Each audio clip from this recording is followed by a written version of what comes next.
क्या आपने कभी किसी ऐसी चीज़ के लिए माफ़ी मांगी है जो आपकी गलती नहीं थी? क्या आपको कभी ऐसा महसूस हुआ है कि आपको अपने होने के लिए भी माफ़ी मांगनी पड़ी है? या फिर क्या आपको कभी ऐसा महसूस हुआ कि आपको बहुत ज़ोरदार, बहुत शांत, बहुत मुखर या बहुत शर्मीले होने के लिए माफ़ी मांगनी पड़ी है? यदि आपने इनमें से किसी भी प्रश्न का उत्तर हाँ में दिया है, तो आप अकेले नहीं हैं। कई महिलाओं को ऐसा लगता है कि उन्हें अपनी असलियत के लिए माफ़ी मांगनी होगी और इससे उनके आत्मसम्मान और कॉन्फिडेंस पर नकारात्मक प्रभाव पड़ सकता है। दोस्तों, राचेल हासिल की पुस्तक गर्ल्स स्टॉप एपोलॉजिंग महिलाओं के लिए एक हर बात के लिए माफ़ी मांगना बंद करने का आह्वान है। हॉलिस का तर्क है कि महिलाओं को अपने व्यवहार के लिए माफ़ी मांगने के लिए समाजीकृत किया जाता है, भले ही उन्होंने कुछ गलत नहीं किया हो। इससे महिलाओं को ऐसा महसूस हो सकता है कि वे पर्याप्त रूप से अच्छी नहीं हैं और यह उन्हें अपने गोल्स को प्राप्त करने से रोक सकता है। दोस्तों, इस बुक को 3 पार्ट्स में डिवाइड किया गया है। उन पार्ट्स के अंदर कुछ चैप्टर्स भी आते हैं, जिसमें से फर्स्ट पार्ट है ना कहने की शक्ति, the power of saying no. दूसरा पार्ट है कॉन्फिडेंस कोड और तीसरा पार्ट है क्षमा याचना घोषणा पत्र। फर्स्ट पार्ट में हॉलिस वुमेन्स को सिखाती है कि उन चीज़ों को कैसे ना कहें जो वे नहीं करना चाहती। उनका लॉजिक है कि महिलाएं अक्सर ना कहने से डरती हैं क्योंकि वे नहीं चाहती हैं कि उन्हें असभ्य या स्वार्थी के रूप में देखा जाए। हालांकि लेखिका का कहना है कि महिलाओं के लिए सीखना महत्वपूर्ण है कि सीमाएं कैसे निर्धारित करें और अपने टाइम और एनर्जी को प्रोटेक्ट कैसे करें। इसके बाद पार्ट 2 में हॉलिस आत्मविश्वास के महत्व पर चर्चा करती हैं। उनका तर्क है कि महिलाओं को अक्सर विनम्र और स्वाभिमानी होना सिखाया जाता है। हालांकि लेखिका का कहना है कि वुमेन्स को अपने गोल्स हासिल करने के लिए कॉन्फिडेंट होने की ज़रूरत है। वह गोल्स निर्धारित करने, रिस्क लेने और खुद पर विश्वास करने सहित आत्मविश्वास बढ़ाने के बारे में सुझाव देती हैं। इसके बाद पार्ट 3 में हॉलिस एक माफ़ी घोषणा पत्र प्रस्तुत करती हैं। उनका लॉजिक है कि महिलाओं को केवल तभी माफ़ी मांगनी चाहिए जब उन्होंने वास्तव में कुछ गलत किया हो। वह ईमानदारी से माफ़ी मांगने, अपनी गलतियों को स्वीकार करने और सुधार करने से प्रभावी ढंग से माफ़ी मांगने के टिप्स भी देती हैं। दोस्तों, आपको ये बुक क्यों पढ़नी चाहिए, आइए जानते हैं। यदि आप एक ऐसी महिला हैं जिसे लगता है कि आपको हर बात के लिए माफ़ी मांगनी होगी, तो आपको गर्ल्स स्टॉप एपोलॉजिंग पढ़ना चाहिए। यह बुक आपको यह समझने में हेल्प करेगी कि आपको इतनी माफ़ी मांगने की आवश्यकता क्यों महसूस होती है और यह आपको माफ़ी मांगना बंद करने और अपने कॉन्फिडेंस के साथ अपना जीवन जीना शुरू करने के लिए आवश्यक मार्ग दिखाएगी।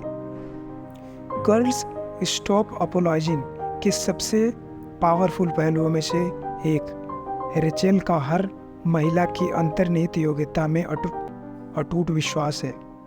वह हमें आत्मसंदेह की परतों को त्यागने और हमारी पावर्स, विचित्रताओं और महत्वाकांक्षाओं को अप्राप्य गर्व के साथ अपनाने की चुनौती देती है। यह बुक आशा की किरण के रूप में काम करती है, हमें याद दिलाती है कि हम बिना किसी डर या अपराध बोध के अपने जुनून, ड्रीम्स और गोल्स को आगे बढ़ाने के लायक हैं। तो दोस्तों, अगर आपने अभी तक अपने इन्वेस्टमेंट की जर्नी को स्टार्ट नहीं किया है, तो अभी जाइए वीडियो के डिस्क्रिप्शन में, जहां आपको इंडिया के बेस्ट ब्रोकरेज फर्म के साथ अकाउंट खोलिए और अपने फर्स्ट इन्वेस्टमेंट की जर्नी शुरू कीजिए। दोस्तों, आइए अब हम इस बुक को कुछ चैप्टर्स के माध्यम से समराइज करते हैं और समझते हैं कि वुमेन्स के लिए इस बुक में क्या लर्निंग्स दी गई हैं। यह बुक स्पेशली वुमेन्स के लिए है, तो मेरा अनुरोध है कि वुमेन्स इस वीडियो को ज़रूर देखें और इस बुक को अवश्य पढ़ें। तो इस बुक का फर्स्ट चैप्टर कुछ इस तरह है, the power of saying no. दोस्तों, अपनी पुस्तक के फर्स्ट चैप्टर में गर्ल्स स्टॉप अपोलाइजिंग में रचेल हासिल का तर्क है कि महिलाओं को लोगों को खुश करने वाली बनने के लिए समाजीकृत किया जाता है। हमें सिखाया जाता है कि पसंद किया जाना और संघर्ष से बचना महत्वपूर्ण है, भले ही इसके लिए हमें अपनी रिक्वायरमेंट्स या ज़रूरतों को त्याग करना पड़े। इससे हम उन चीज़ों के लिए हाँ कह सकते हैं जो हम नहीं करना चाहते, और इससे बाउंड्रीज या सीमाएं निर्धारित करना कठिन हो सकता है। ना कहने की शक्ति, the power of saying no. Hollis women's को सम्मानजनक और मुखर तरीके से ना कहना सिखाती हैं। वे बताती हैं कि इस बारे में स्पष्ट होना महत्वपूर्ण है कि आप क्या करने को तैयार नहीं हैं, और यदि कोई आपकी सीमाओं का सम्मान नहीं करता तो उससे दूर जाने के लिए तैयार रहना महत्वपूर्ण है। ना कहना क्यों महत्वपूर्ण है? ऐसे कई कारण हैं जिनकी वजह से ना कहना इम्पोर्टेंट है। सबसे पहले, ना कहने से आप अपने समय और एनर्जी की रक्षा कर सकते हैं। जब आप हर चीज़ के लिए हाँ कहते हैं तो आप बहुत कमज़ोर हो जाते हैं और किसी भी चीज़ में अपना सर्वश्रेष्ठ नहीं दे पाते। दूसरा ये है कि ना कहना आपको सीमाएं निर्धारित करने की अनुमति देता है। जब आप इस बारे में स्पष्ट होते हैं कि आप क्या करने को तैयार नहीं हैं, तो आप लोगों को बता रहे हैं कि वे आपसे क्या उम्मीद कर सकते हैं। इससे संघर्ष और गलतफहमी से बचने में मदद मिल सकती है। और तीसरा है, न कहना आपको अपने प्रति सच्चा होने की अनुमति देता है। जब आप उन चीज़ों के लिए हाँ कहते हैं जो आप नहीं करना चाहते, तो आप स्वयं के प्रति सच्चे नहीं हैं। आप दूसरों की ज़रूरतों को अपनी ज़रूरतों से पहले रख रही हैं, और इससे नाराज़गी और जलन हो सकती है। फिर है, ना कैसे कहें, हाउ टू से नो। हॉलिस सम्मानजनक और मुखर तरीके से ना कहने के बारे में सजेशंस देती हैं, जो कि कुछ इस तरह हैं। प्रत्यक्ष और स्पष्ट रहें, इस इधर उधर मत घूमें। ना कहने के अपने कारणों के प्रति ऑनेस्ट रहें।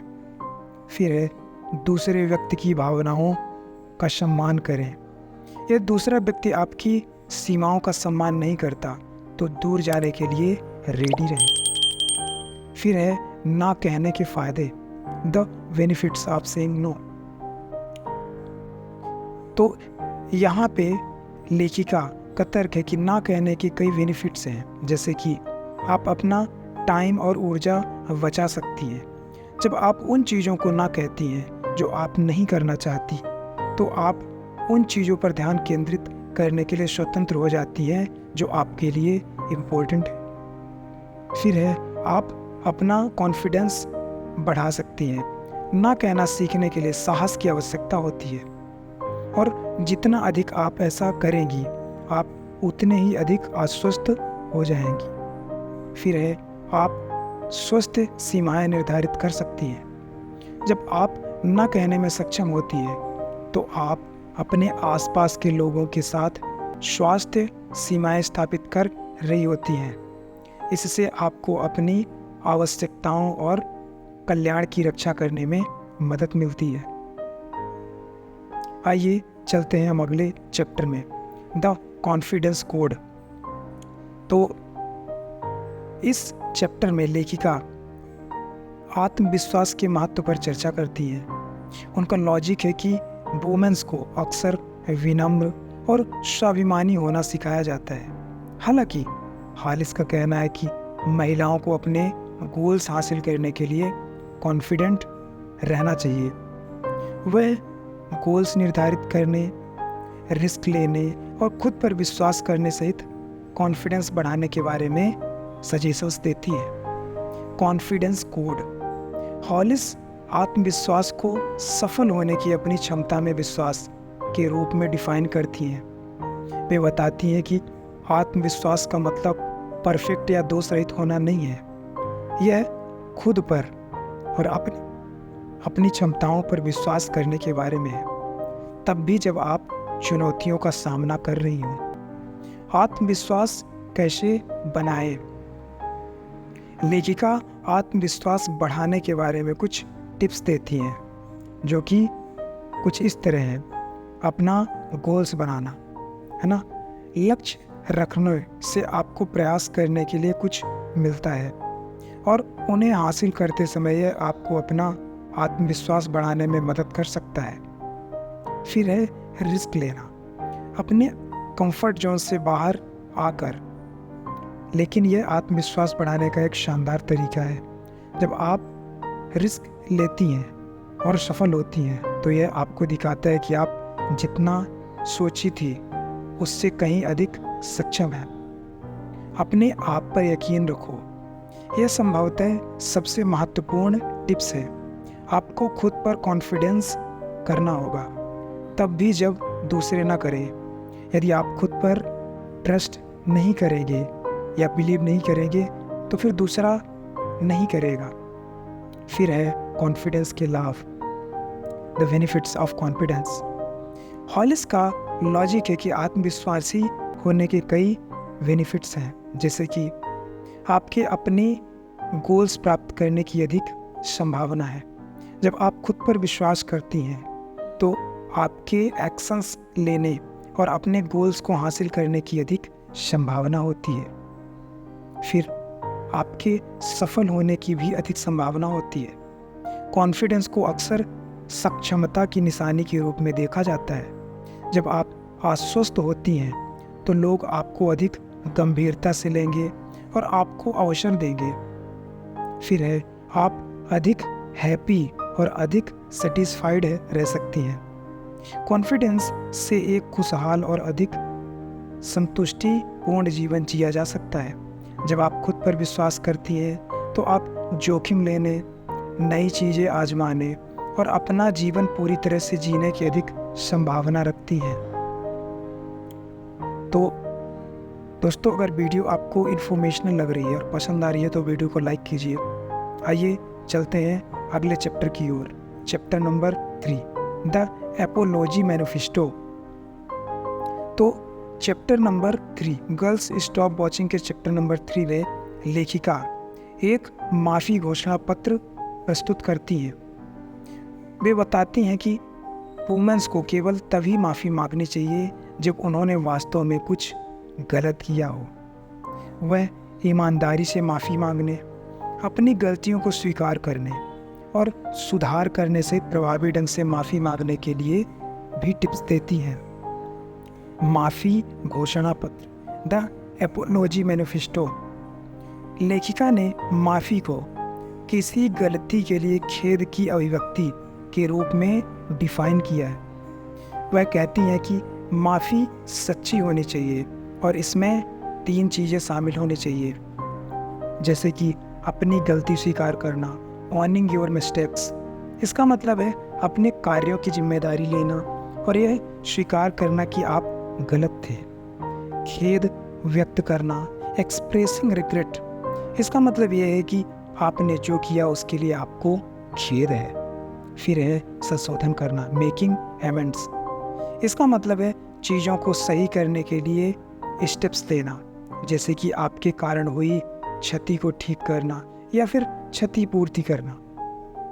फिर है प्रभावी ढंग से माफ़ी मांगने के लिए टिप्स। दोस्तों, हॉलिस प्रभावी ढंग से माफ़ी मांगने के बारे में कुछ टिप्स देती हैं, जो कि कुछ इस तरह हैं। समझदार बने। इसका मतलब है कि आप जो कहती हैं उसका अर्थ निकालना और यह दिखाना कि आपको वास्तव में खेद है। फिर बी स्पेसिफिक, विशिष्ट रहें। बस यह मत कहो मुझे क्षमा करें। बताएं कि आपने क्या गलत किया और गलत क्यों था ये। फिर है सम्मान से रहो। भले ही दूसरा व्यक्ति क्रोधित हो, फिर भी आपको अपनी क्षमा याचना में सम्मानजनक होना होगा। इसके बाद है सुनने के लिए तैयार रहें। तो दूसरे व्यक्ति के मन में ऐसी भावनाएं हो सकती हैं जिन्हें उन्हें व्यक्त करने की आवश्यकता है। उनकी बात सुनने के लिए तैयार रहें और उनके दृष्टिकोण को समझने का प्रयास करें। फिर है प्रभावी ढंग से माफ़ी मांगने के बेनिफिट्स। तो लेखिका ये बताती है कि अगर आप प्रभावी ढंग से माफ़ी मांगना चाहते हैं तो उसके कुछ बेनिफिट्स भी हैं, जैसे कि यह रिलेशनशिप को इम्प्रूव कर सकता है। जब आप प्रभावी ढंग से माफ़ी मांगती हैं तो आप उन रिलेशनशिप को सुधार सकती हैं जो आपके कार्यों से क्षतिग्रस्त हो गए हैं। यह आपको बेहतर महसूस करा सकता है। माफ़ी मांगने से आपको अपने बारे में बेहतर महसूस करने और अपनी गलतियों से आगे बढ़ने में मदद मिल सकती है। इसके बाद है यह आपको एक व्यक्ति के रूप में विकसित होने में मदद कर सकता है। माफ़ी मांगने से आपको अपनी गलतियों से सीखने और एक बेहतर इंसान बनने में मदद मिल सकती है। अब हमारा अगला चैप्टर है chapter number 4, the power of your words. तो इस चैप्टर में रॉचेल हासिल हमें हमारे शब्दों के महत्व को समझने और वे हमारे विचारों और कार्यों को कैसे इफेक्ट करते हैं यह समझाने की यात्रा पर ले जाती हैं। वह हमें याद दिलाती है कि हमारी भाषा केवल कम्युनिकेशन का साधन नहीं है, यह परिवर्तन और सशक्तिकरण का उपकरण है। The power of your words में रॉचेल हॉलिस 4 महत्वपूर्ण पहलुओं पर प्रकाश डालती हैं जो हमारी भाषा के महत्व और हमारे जीवन पर इसके इफेक्ट या प्रभाव को दर्शाते हैं। तो उनमें से पॉइंट नंबर 1 है आत्मचर्चा और सशक्तिकरण, सेल्फ टॉक एंड एम्पावरमेंट। रॉचेल हमें अपनी आत्मचर्चा और अपने आप को संबोधित करने के तरीके के प्रति सचेत रहने की चुनौती देती है। वह हमें याद दिलाती है कि हमारा आंतरिक संवाद या तो हमारा सबसे शक्तिशाली सहयोगी या हमारा सबसे कठोर आलोचक हो सकता है। नकारात्मक आत्मचर्चा को सशक्त प्रतिज्ञान और उत्साहवर्धक शब्दों से बदलकर हम आत्मविश्वास को बढ़ावा दे सकते हैं और एक पूर्ण जीवन की नींव बना सकते हैं। फिर है पॉइंट नंबर 2, दूसरों पर प्रभाव, द इम्पैक्ट ऑन अदर्स। हमारे वर्ड्स सिर्फ खुद को प्रभावित नहीं करते, वे हमारे आसपास के लोगों को भी प्रभावित करते हैं। रॉचेल हमें दूसरों के उत्थान और एम्पावरमेंट के लिए अपनी लैंग्वेज का उपयोग करने के लिए प्रोत्साहित करती है। प्रोत्साहन, दयालुता और समर्थन के शब्द बोलकर हम अपने रिलेशन और समुदाय में सकारात्मक प्रभाव पैदा कर सकते हैं। फिर इसके बाद है पॉइंट नंबर 3, हमारे गोल्स और ड्रीम्स की पुष्टि करना। पॉइंट नंबर 3 में लेखिका हमारे गोल्स और हमारे ड्रीम्स को अस्तित्व में लाने के बारे में बात करती हैं। अपनी आकांक्षाओं को आत्मविश्वास के साथ व्यक्त करके हम उन्हें प्राप्त करने के लिए अपनी प्रतिबद्धता को मजबूत करते हैं। रॉचेल हमें अपने सपनों को जोर से घोषित करने और उन्हें वास्तविकता बनाने की दिशा में आवश्यक कदम उठाने के लिए खुद को जवाबदेह बनाने के लिए प्रोत्साहित करती हैं। इसके बाद है पॉइंट नंबर 4, पुनः फ्रेम करने की शक्ति, द पावर टू रिफ्रेम। दोस्तों, रॉचेल हॉलिस हमें अपने थॉट्स और लैंग्वेज को फिर से डिफाइन करने की कला सिखाती हैं। चुनौतियों को असफलताओं के रूप में देखने के बजाय वह हमें उन्हें विकास और सीखने के अवसरों के रूप में देखने का अधिकार देती है। नकारात्मक स्थितियों को फिर से डिफाइन करके और समाधानों पर ध्यान केंद्रित करके हम लचीलेपन और दृढ़ संकल्प के साथ बाधाओं को दूर कर सकते हैं। फिर इसके बाद है चैप्टर नंबर 5। दोस्तों, अगर वीडियो आपको इन्फॉर्मेशनल लग रही है तो वीडियो को लाइक कीजिए, साथ ही चैनल को सब्सक्राइब करना ना भूलें। आइए चलते हैं next chapter, the power of your mindset. Chapter number 5 में राचेल हॉलिस हमें एक आंखें खोलने वाली यात्रा पर ले जाती हैं, जिसमें हमें पता चलता है कि कैसे हमारी मानसिकता हमारे विश्वासों, कार्यों और अंततः हमारे भाग्य को आकार देती है। राचेल हमें निश्चित और डेवलप्ड माइंडसेट की अवधारणा से परिचित कराती है। एक निश्चित मानसिकता का मानना है कि हमारी क्षमताएं और प्रतिभाएं जन्मजात और अपरिवर्तनीय हैं। वहीं दूसरी ओर एक विकास मानसिकता समझ जाती है कि हम समर्पण और प्रयास के माध्यम से अपने स्किल्स को डेवलप और इम्प्रूव कर सकते हैं। राचेल हमें एक निश्चित मानसिकता से, जो हम रोक सकती है, विकास की मानसिकता में बदलने का आग्रह करती है, जो हमें चुनौतियों को स्वीकार करने और विकास को आगे बढ़ाने के लिए सशक्त बनाती है। इस चैप्टर में रेचल चुनौतियों को विकास और सीखने के अवसरों के रूप में देखने के महत्व पर जोर देती है। वह हमें अपने कंफर्ट जोन से बाहर निकलने और खुले दिमाग से नए अनुभवों को अपनाने के लिए प्रोत्साहित करती है। विकास की मानसिकता के साथ चुनौतियों का सामना करके हम सफलता की ओर अपनी यात्रा में बाधाओं को दूर करने के लिए लचीलापन और दृढ़ संकल्प पैदा करते हैं। हमारी मानसिकता सीधे हमारे आत्मविश्वास को प्रभावित करती है। राचेल हमें याद दिलाती है कि अपने गोल्स को प्राप्त करने के लिए अपनी क्षमताओं पर विश्वास करना आवश्यक है। एक सकारात्मक विकास उन्मुख मानसिकता विकसित करके हम अपना आत्मविश्वास बढ़ाते हैं और अपने ड्रीम्स को आगे बढ़ाने के लिए साहस को अनलॉक करते हैं।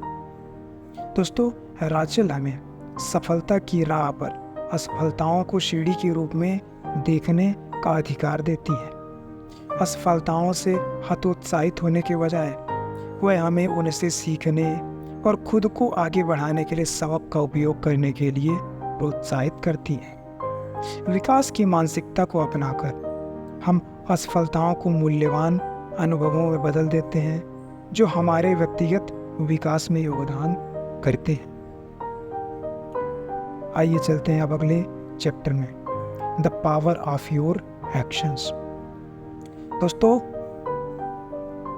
गर्ल्स स्टॉप अपोलाइजिंग के चैप्टर नंबर 6 में लेखिका हमें कार्यवाही करने के महत्व के बारे में बताती हैं।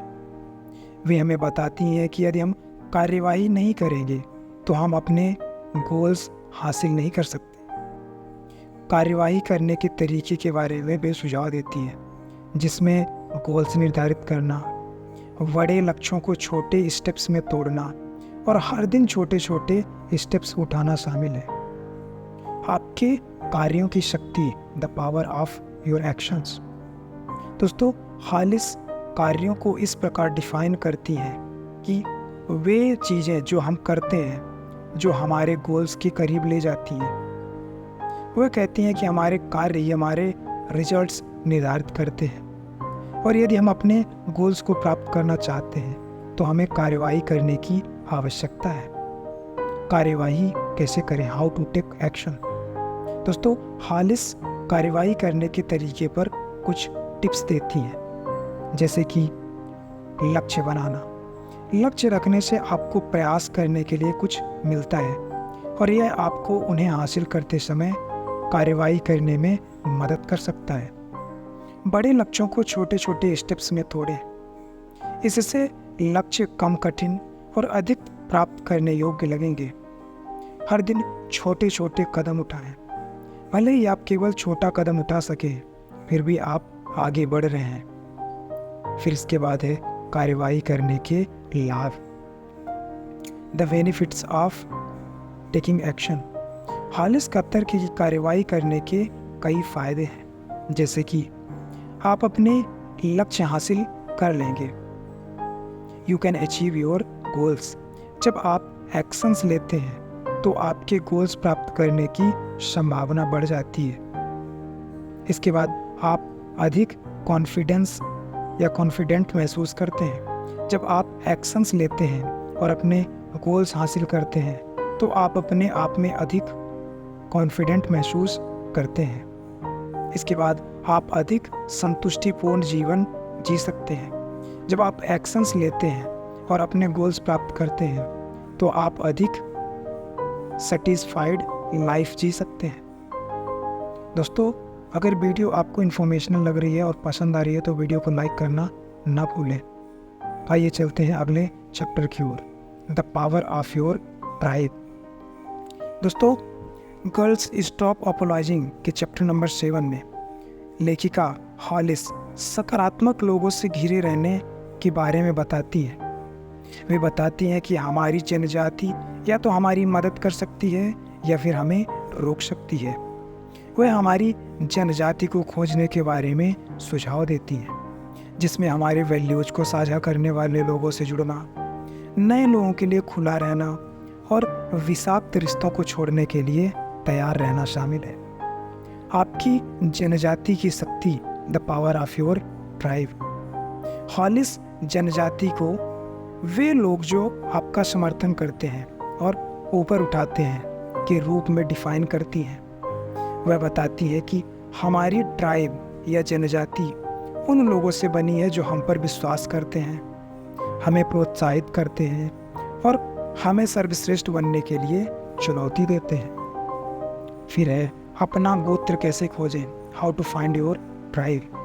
हॉलिस अपनी जनजाति का पता लगाने के बारे में कुछ टिप्स देती है जो हमें मदद करेंगी, जैसे कि उन लोगों से जुड़ें जो आपके वैल्यूज को साझा करते हैं। इससे आपको ऐसे लोगों को ढूंढने में मदद मिलेगी जिनके साथ आप कुछ समानताएं हैं और जो आपके गोल्स का समर्थन करेंगे।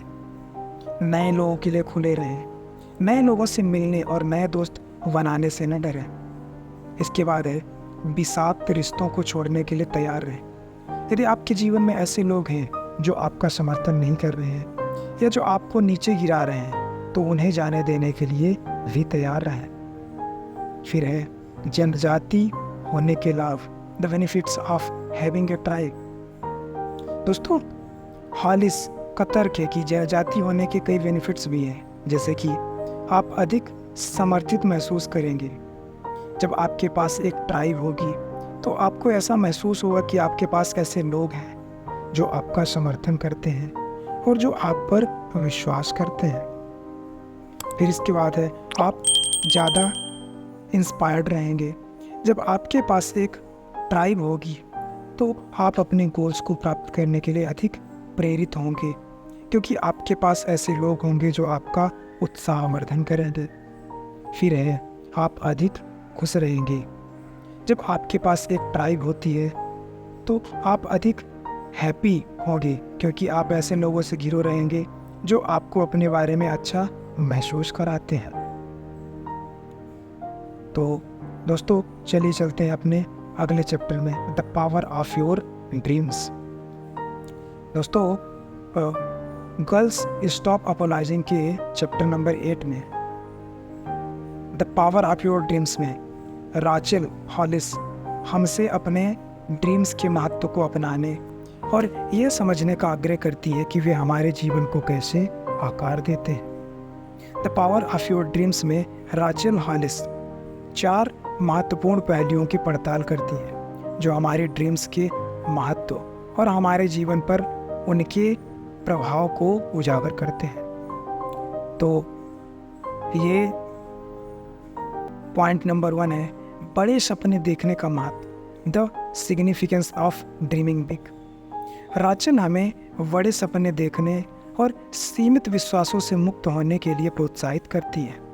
वह हमें याद दिलाती है कि हमारे सपने शक्तिशाली दृष्टिकोण है जो हमें उद्देश्य और जुनून से भरे जीवन की ओर ले जाते हैं। अपने कंफर्ट जोन से परे सपने देखने का साहस करके हम खुद को अनंत तक खोलते हैं। फिर है पॉइंट नंबर 2, सपनों को लक्ष्य से जोड़ना, कनेक्टिंग ड्रीम्स टू गोल्स। इस पॉइंट में राचेल हमारे सपनों को क्रियान्वित लक्ष्यों से जोड़ने के बारे में बताती हैं। वह हमें अपने ड्रीम्स को मूर्त स्टेप्स में तोड़ने उन्हें अधिक प्राप्य और यथार्थवादी बनाने के लिए प्रोत्साहित करती है। स्पष्ट लक्ष्य निर्धारित करके हम अपने ड्रीम्स को बदलने के लिए रोड मैप बना सकते हैं। फिर है पॉइंट नंबर 3, विश्वास के साथ अपने सपनों का पोषण करना। Nurturing your dreams with belief. Rachel Hollis हमें याद दिलाती है कि हमारे ड्रीम्स में विश्वास उनकी अभिव्यक्ति के लिए आवश्यक है। वह हमसे आंतरिक आलोचक को चुप कराने और संदेह को अटूट आत्मविश्वास से बदलने का आग्रह करती है। अपने ड्रीम्स को सकारात्मकता और दृढ़ विश्वास के साथ पोषित करके हम खुद को आवश्यक ऊर्जा के साथ जोड़ते हैं। फिर है पॉइंट नंबर 4, दृढ़ता के साथ सपनों का पीछा करना। Pursuing dreams with tenacity. राहेल हमें अथक दृढ़ता के साथ अपने ड्रीम्स को आगे बढ़ाने के लिए सशक्त बनाती है। वह स्वीकार करती है कि यात्रा चुनौतीपूर्ण हो सकती है, लेकिन लचीलेपन और दृढ़ संकल्प सफलता की कुंजी है। अपने ड्रीम्स के प्रति प्रतिबद्ध रहकर और बाधाओं से आगे निकलकर हम अपने जीवन के प्रति अपना समर्पण प्रदर्शित करते हैं। फिर दोस्तों चलते हैं अपने अगले चैप्टर नंबर 9 की ओर। तो गर्ल्स स्टॉप अपोलाइजिंग के चैप्टर नंबर 9 में लेखिका हमें कुछ इम्पोर्टेंट पॉइंट्स बताती हैं जो हमारे सच्चे स्व को अपनाने के बारे में है। जैसे कि पॉइंट नंबर 1, अपनी विशिष्टता का जश्न मनाना, सेलिब्रेटिंग योर यूनिकनेस। लेखिका हमें याद दिलाती है कि हम में से प्रत्येक अपनी शक्तियों, जुनून और विचित्रताओं के साथ आश्चर्यजनक रूप से अद्वितीय है। वह हमसे अपने व्यक्तित्व का जश्न मनाने और सामाजिक अपेक्षाओं के अनुरूप होने की आवश्यकता को त्यागने का आग्रह करती है। अपनी प्रामाणिकता को अपनाकर हम अनलॉक करते हैं हमारे भीतर अपने सपनों को बिना किसी खेद के पूरा करने की शक्ति को। फिर है पॉइंट नंबर 2, अपनी कहानी का मालिक बनना, ऑनिंग योर स्टोरी। इस पॉइंट में लेखिका हमारी कहानियों और एक्सपीरियंस, विजय और चुनौतियों दोनों को स्वीकार करने के बारे में बताती है। वह हमें अपने अतीत को स्वीकार करने और इसे ताकत और विकास के स्रोत के रूप में उपयोग करने के लिए प्रोत्साहित करती है। अपनी कहानी को अपनाकर हम बोझ से छुटकारा पाते हैं और तुलना करते हैं और अपने आत्म खोज की अपनी यात्रा पर हम फोकस्ड रह पाते हैं। फिर है पॉइंट नंबर 3, आत्म करुणा और विकास, self compassion and growth. Point number 3 में राचेल हॉलिस हमें याद दिलाती है कि आत्म सशक्तिकरण के हमारे पथ पर आत्म करुणा आवश्यक है। वह हमसे खुद के प्रति दयालु होने और यह पहचानने का आग्रह करती है कि विकास एक सतत प्रक्रिया है। आत्म करुणा को अपनाकर हम अपने व्यक्तिगत के लिए एक पोषणकारी वातावरण बनाते हैं जो हमें विकास और सफलता की ओर लेके जाता है। फिर है पॉइंट नंबर 4, अपने जीवन की जिम्मेदारी लेना, taking responsibility for your life. दोस्तों राचेल हमें अपने जीवन और हमारे द्वारा चुने गए विकल्पों के लिए पूरी जिम्मेदारी लेने का अधिकार देती है। वह हमें याद दिलाती है कि हमें अपने कार्यों और मानसिकता के माध्यम से अपने भाग्य को आकार देने की शक्ति रखती है। जवाबदेही को स्वीकार करके हम खुद को पीड़ित होने से मुक्त करते हैं और अपनी भूमिका को स्वीकार करते हैं। दोस्तों आज की वीडियो यही समाप्त करते हैं। वीडियो के डिस्क्रिप्शन में इस बुक के हिंदी और इंग्लिश वर्जन का बेस्ट बाय लिंक मिल जाएगा, तो वहाँ से जाकर बाई कर सकते हैं। दोस्तों अगर आपने अभी तक अपने इन्वेस्टमेंट की जर्नी को स्टार्ट नहीं किया तो अभी जाइए वीडियो के डिस्क्रिप्शन में, जहाँ आपको इंडिया के बेस्ट ब्रोकरेज फर्म के साथ अकाउंट खोलिए और अपने फर्स्ट इन्वेस्टमेंट की जर्नी शुरू कीजिए। दोस्तों अगर आपको वीडियो पसंद आई है तो वीडियो को लाइक कीजिए और ऐसे ही फाइनेंस, स्टॉक मार्केट और मोटिवेशनल वीडियोज़ की समरी देखने के लिए चैनल को सब्सक्राइब कीजिए। कमेंट करके बताइए वीडियो कैसा लगा। अपना वैल्यूएबल टाइम देने के लिए थैंक यू सो मच। मिलते हैं एक और शानदार वीडियो में, तब तक के लिए कीप वॉचिंग।